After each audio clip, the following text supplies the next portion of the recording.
Good day po sa inyong lahat. Ito nga po yung mga aking magigiting na estudyante ng refrigeration, air conditioning.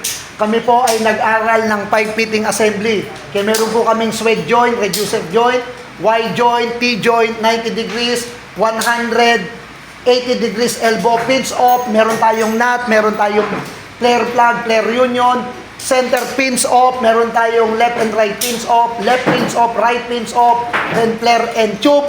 Then of course, yung pinakauli ay cap. Kami po ay nag-a-actual po ngayon ng pipe fitting assembly. Nakalatag po yung aking pang-demonstrate na gamit dito sa aking lamesa.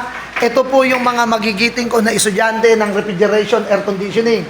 At mamaya po, pag natapos nila yung ating pipe fitting assembly, ay magbe-bracing po kami. Sila po ay bumili po ng solo-solo nila ng mga MAC gas at naka-double nozzle na ating turbo torch. Sila po ay mga paaral ng kanilang kumpanya. Okay, ito po yung ating magigiting.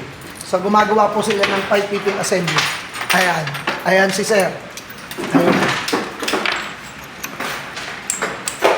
Ito naman po yung kabilang grupo na nag-a-assemble na po ng pipe fitting assembly. Ayan.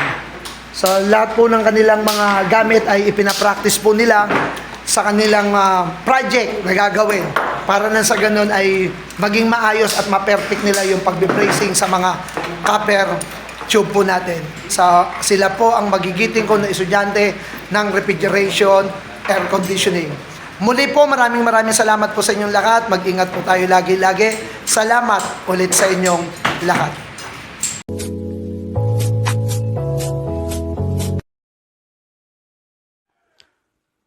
Like, share, comment, and subscribe to my channel. Pakipindot na rin po ang notification bell para lagi kayo updated. Thanks for watching.